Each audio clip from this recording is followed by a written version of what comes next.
মেলার মধ্যে এন্টার করছি, আমার ভয়েস দিচ্ছি, কিছকিছু মনে করো না, যেটা আছে সেটা রেকর্ড হয়েই আছে, এক্সট্রা কিছু মিউজিক ফিউজিক দিচ্ছে না। ভালো লাগে লাইক কমেন্ট শেয়ার করবে।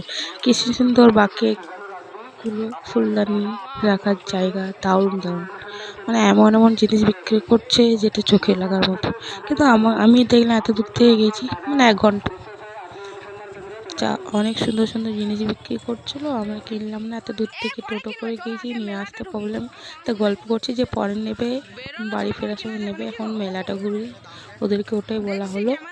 এবার আস্তে আস্তে মেলার ভিতরে এন্টার করব। এটা বাইকটা বাইরে যা যা বিক্রি করছে সেগুলো আমি কভার করেছি পুরো ক্যামেরাতে। এবার মেলার ভিতর ঢুকছি, এত ভিড়, আর শুধু জামা প্যান্ট, সোয়েটার, বড় বড় বাকেটে অনেক কিছু জিনিস, আনলিমিটেড মাটির জিনিস, অনেক রকমারি। হলদে সানরাইজে যে একটা কম্পাউন্ডার, সেটাও স্টলের মধ্যে বসছিল, অনেক কিছু বসছিল। বোলপুর মেলা মানে সাংঘাতিক, ব্ল্যাঙ্কেট, চাদর, মানে যাবতীয় সব। মেয়েদের তো অনেক কিছু আছে, এই যে কি সুন্দর কাঠের প্লেটগুলো দেখছি, এত সুন্দর ডিজাইন করে। এখানে ভিতরে সব জামা প্যান্ট, বুক স্টলে। তারপর আমরা একটু খিদে পেয়ে গেছিলো, ফুচকা খেতে নেমে গিয়েছি। ফুচকাটা ভালো ছিল, তারপর আবার কেনাকাটা করলাম, সবাই ঘুরলাম শুধু।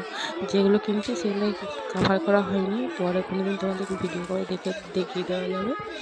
দারুণ দারুণ ব্যাপার। তারপর যেটুকু করেছি, পুরো প্রত্যেকটা ভিডিও করা সম্ভব নয়, যেটুকু করেছি একটু একটু করে করেছি।